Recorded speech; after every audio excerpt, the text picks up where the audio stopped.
Welcome back दोस्तों। आज की कहानी थोड़ी इमोशनल और इंस्पिरेशनल होने वाली है। फिल्म को लेकर मैं कोई स्पॉइलर नहीं देना चाहता, बस इतना जान लीजिए कि मूवी जबरदस्त होने वाली है। तो चलिए बिना और देरी किए शुरू करते हैं आज की एक्सप्लेनेशन। तो कहानी शुरू होती है शंकरापुरा गांव से। इस गांव में एक मशहूर इडली की दुकान है जिसे शिवानिश चलाते हैं। वह रोज रात 3 बजे उठकर दुकान जाते हैं ताकि इडली तैयार कर सके, क्योंकि इसे बनाने में 2 घंटे लगते हैं और दुकान सुबह 6 बजे खुलती है। आज भी रात 3 बजे जब शिवानिश दुकान की ओर जा रहे होते हैं तो उनका बेटा मुर्गन भी उनके साथ जाने की जिद करता है। मुर्गन उनका इकलौता बेटा है। दुकान पहुंचकर जब शिवानिश अपने हाथों से इडली के लिए चावल मैश करते हैं तो मुर्गन उन्हें ध्यान से देखता रहता है।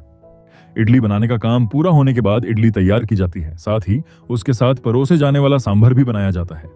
इडली और सांभर दोनों ही पूरे इलाके में मशहूर है। सुबह होते ही दुकान पर ग्राहकों की भीड़ लग जाती है, जिसमें शिवानिश के दोस्त भी शामिल होते हैं। सब इडली खाकर उसकी खूब तारीफ करते हैं। समय बीतता है और बड़े होने पर मुर्गन इडली बनाने की मशीन खरीद कर लाता है, लेकिन शिवानिश इसे पूरी तरह नकार देते हैं। वह कहते हैं कि मशीन से बनी इडली में वह स्वाद नहीं आता जो हाथों से बनी इडली में होता है। वह आगे कहते हैं कि यह दुकान उनका सपना है और अभी जितना भी उनके पास है वो उसी में खुश है। लेकिन मुर्गन कुछ बड़ा करना चाहता था। उसने अपने पिता से कहा कि वह मद्रास जाएगा और अपनी डिग्री के दम पर एक अच्छी नौकरी ढूंढेगा। पिता ने उसे रोका नहीं, लेकिन शहर जाने से पहले बस इतना कहा कि बड़ा होने के लिए बाहर जा रहा है, लेकिन अपनी जड़ें कभी मत भूलना बेटा। मुर्गन ने सवाल किया, क्या आप नहीं चाहते कि मैं इसे कामयाब बनूं? पिता ने जवाब दिया, कामयाब होना बड़ा है या अपनी जन्मभूमि पर बने रहना। बस स्टैंड पर छोड़ते वक्त पिता ने आखिरी बात कही, यह इडली की दुकान मेरी पूरी जिंदगी है। अगर कभी मैं मर जाऊं तो इस दुकान का ध्यान रखना। कहानी कई साल आगे बढ़ती है। अब मुर्गन बैंकॉक के एक मशहूर रेस्टोरेंट में मैनेजर बन चुका है, लेकिन जब भी रेस्टोरेंट बंद होता है उसे अपने पिता की इडली की दुकान की याद सताने लगती है। उसकी जिंदगी में बड़ा मोड़ तब आता है जब 15 दिन बाद उसकी शादी रेस्टोरेंट के मालिक विष्णु की बेटी मीरा से तय हो जाती है। मीरा उसे एक कोकटेल पार्टी में बुलाती है जहां उनकी शादी का ऐलान होना था। विष्णु मुर्गन से पूछता है, क्या तुम्हारे माता पिता शादी में आएंगे? तभी विष्णु का बेटा अश्विन, जो जुआ खेलने के आरोप में पुलिस के साथ वहां आता है, मुर्गन को मामूली वर्कर समझकर उसका और अपने पिता का अपमान करता है। लेकिन विष्णु मुर्गन का बचाव करते हुए कहता है, इसके यहाँ आने के बाद से हमारा मुनाफा 15% बढ़ा है। उसी रात मुर्गन को गांव से फोन आता है। उसके पिता बताते हैं कि वह शादी में नहीं आ पाएंगे क्योंकि यह शादी 7 समंदर पार हो रही है। यह सुनकर मुर्गन दुखी हो जाता है। बाद में अश्विन उसे बॉक्सिंग रिंग में भी अपमानित करता है। पहली बार मुर्गन को इस बड़े लोगों की दुनिया में अपने छोटे होने का एहसास होता है और उसे अपने गांव और परिवार की याद सताने लगती है।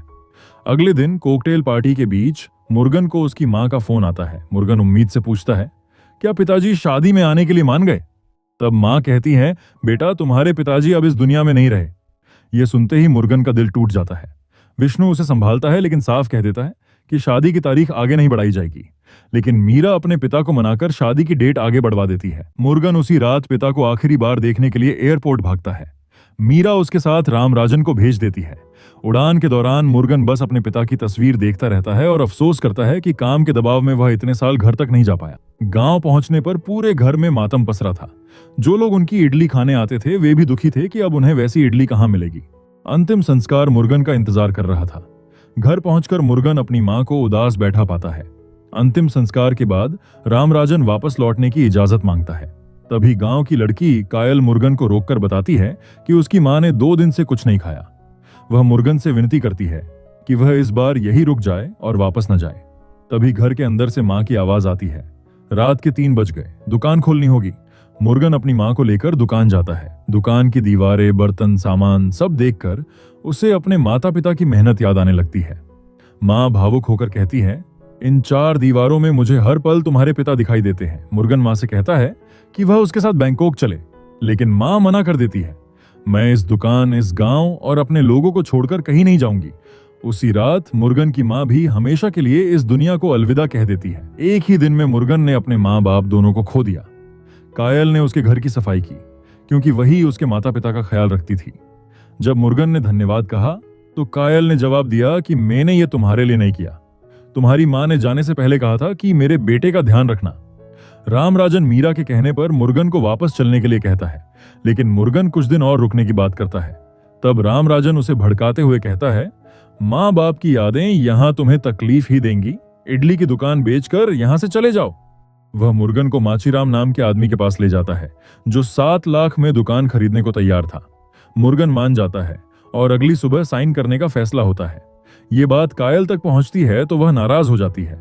उसी रात मुर्गन को उसके पिता की परछाई दिखाई देती है, जिसमें वो किसी मंदिर में जा रहे होते हैं। अगले दिन मुर्गन साइन करने माचीराम के पास जाता है, लेकिन आखिरी पल में रुक जाता है। मैं दुकान नहीं बेचूंगा। यह सुनते ही माचीराम गुस्से में उसका कॉलर पकड़ लेता है। किसी तरह राम राजन बीच बचाव करके मामला शांत करता है। जब मुर्गन घर लौटता है तो कायल उस पर बहुत नाराज हो जाती है, क्योंकि उसे लगता है कि दुकान बिक चुकी है। तभी मुर्गन मुस्कुराकर कहता है, मैंने दुकान नहीं बेची। ये सुनते ही कायल का चेहरा खिल उठता है। उधर मीरा वीडियो कॉल पर गुस्सा करते हुए बोलती है, तुमने दुकान 7 लाख में क्यों नहीं बेची? क्या है उस मामूली सी दुकान में? अब मुर्गन समझ जाता है कि माचीराम और मीरा मिले हुए थे। वह मीरा को चेतावनी देता है कि वह उसके पिता के बारे में कुछ न बोले। फिर कहता है कि शादी कैंसिल करने के लिए उसे और समय चाहिए। मीरा उसे एटीट्यूड दिखाती है, मगर मुर्गन 6-7 महीने का समय मांगता है। तभी अश्विन और विष्णु वहां आ जाते हैं। विष्णु फोन लेकर कहता है कि उसने शादी में बहुत बड़े बड़े लोगों को इनविटेशन भेजा दिया है। अब अगर शादी कैंसिल हुई तो उसकी बहुत बदनामी होगी। विष्णु पूछता है, क्या तुम सच में शादी तोड़ना चाहते हो? मुर्गन जवाब देता है, हाँ, मैं फिलहाल ये शादी करने की हालत में नहीं हूं। मेरे माँ बाप को मरे 2 दिन भी नहीं हुए हैं और आपको शादी की पड़ी है। अगले दिन मुर्गन अपनी इडली की दुकान को अच्छे से साफ करता है और एक नया साइन बोर्ड लगाता है, जिस पर वह अपने पिता का नाम लिखता है। कायल और मुर्गन की दोस्ती और गहरी हो जाती है, लेकिन जब एक बछड़ा मुर्गन के पास नहीं आता तो वह कायल से पूछता है। कायल हंसते हुए कहती है, शायद ये तुमको पसंद नहीं करता। मुर्गन ढेर सारी खरीदारी करता है। कायल पूछती है, इतना सब किस लिए? मुर्गन जवाब देता है, इडली और सांभर के लिए।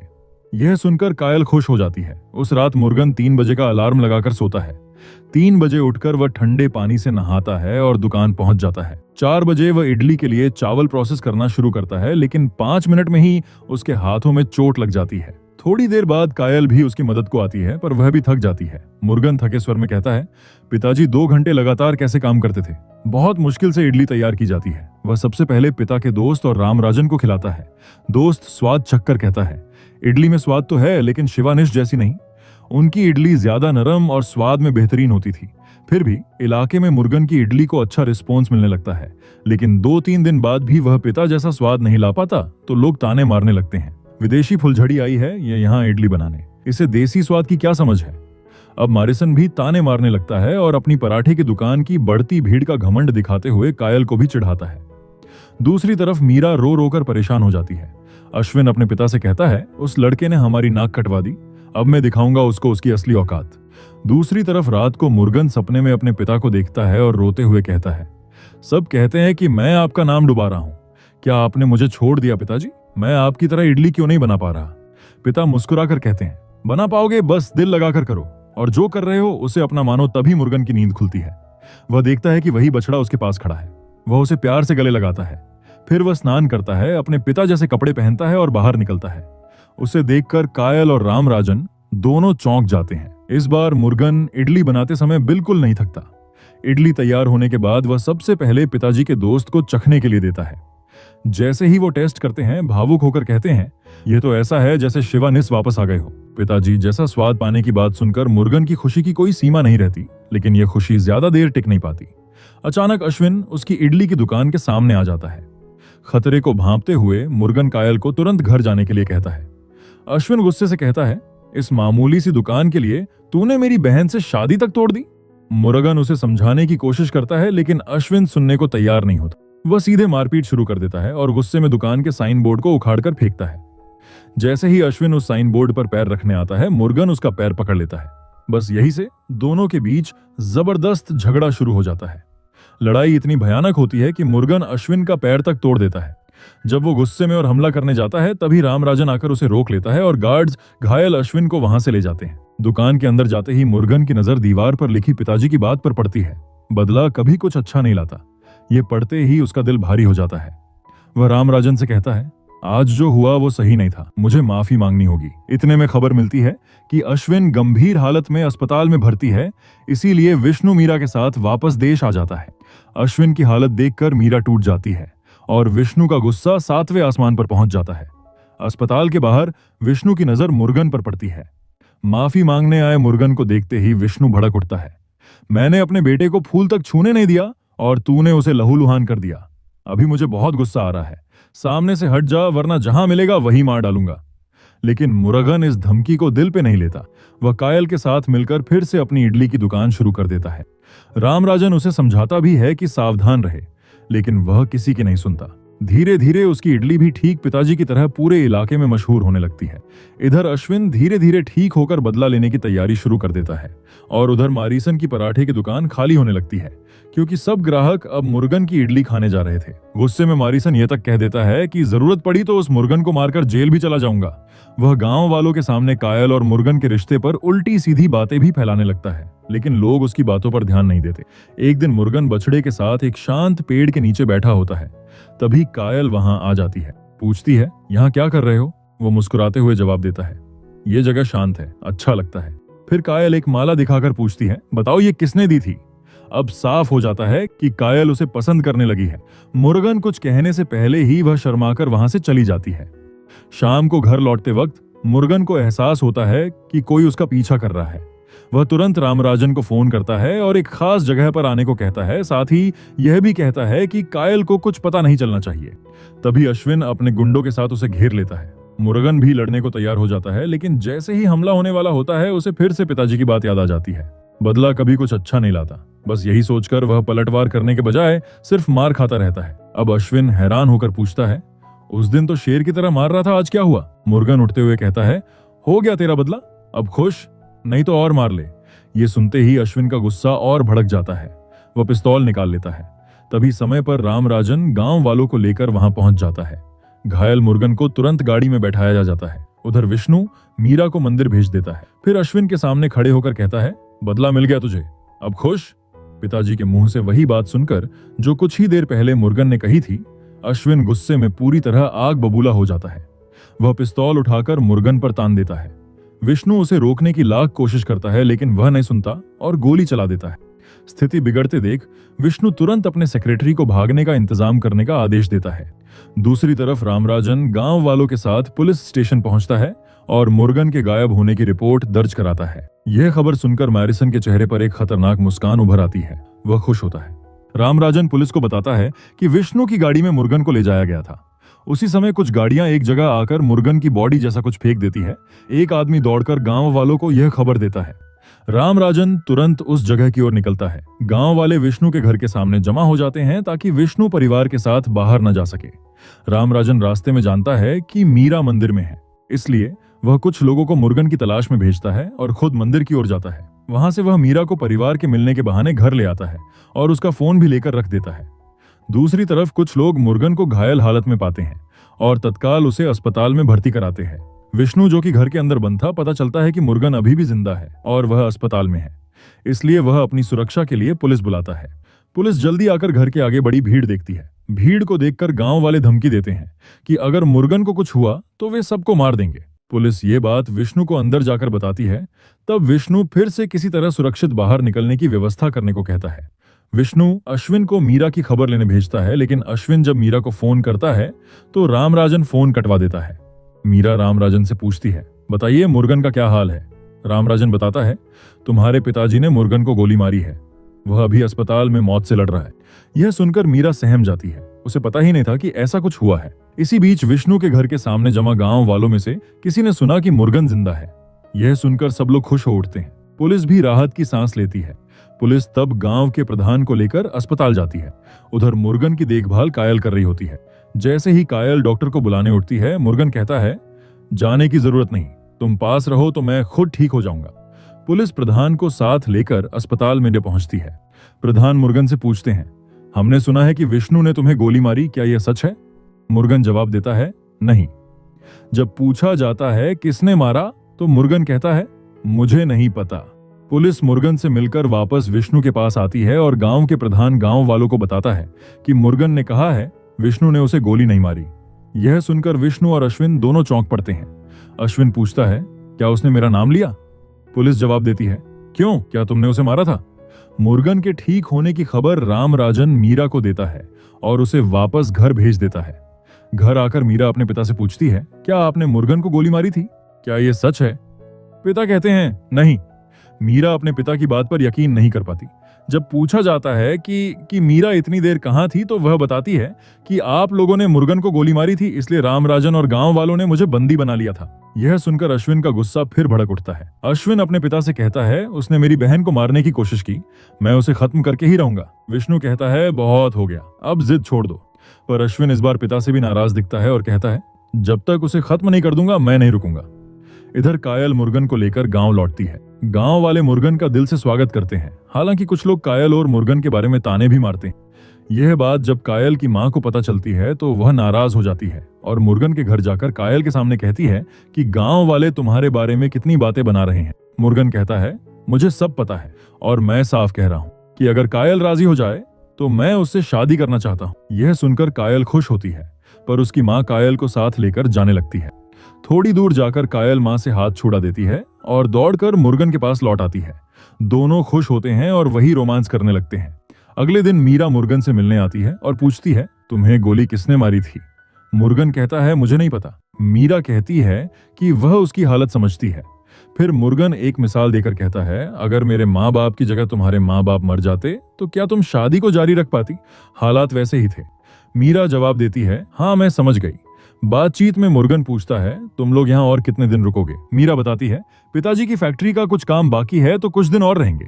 अगले दिन विष्णु पुलिस से मिलता है। इडली की दुकान जिस जमीन पर है उसके पास कोई कागज है क्या? पुलिस जवाब देती है, वो तो रोड साइड की जमीन है, उसके कागज नहीं होते। विष्णु गहरी सांस लेकर कहता है, मुझे उस जमीन का मालिक बना दो। पुलिस मना करती है तो वह पैसों का बंडल आगे बढ़ा देता है। कुछ पलों की चुप्पी के बाद पुलिस मान जाती है। उसी दिन मारिसन शादी का प्रस्ताव लेकर कायल के घर पहुंचता है। कायल गुस्से से कांपते हुए उसे बाहर निकाल देती है। उसकी मां दरवाजा बंद कर देती है और मारिसन के अंदर बदले की आग और भड़क जाती है। इधर पुलिस अचानक अश्विन से कहती है, दुकान का कुछ नहीं हो सकता, कागज मौजूद है। अश्विन उसका कॉलर पकड़ लेता है, तुमने कहा था कागजात नहीं होते, अब कहां से आ गए? इंस्पेक्टर कहता है, ज्यादा बदतमीजी मत कर, मुझे पता है तूने ही मुर्गन को गोली मारी थी। अश्विन चला जाता है। तब दूसरा पुलिस वाला पूछता है, कागज तो थे नहीं तो आपने झूठ क्यों बोला? पुलिस अधिकारी मुस्कुराकर कहता है, बचपन में पिताजी के साथ उसी दुकान पर इडली खाने जाता था। जिस दिन मुर्गन के पिताजी को पता चला कि मैं पुलिस बनना चाहता हूँ, उन्होंने पैसे तक नहीं लिए। ऐसे अच्छे इंसान के बेटे के साथ में गलत कैसे कर सकता था? जो रिश्वत ली थी उसी से मैंने जमीन मुर्गन के नाम पर खरीद दी है।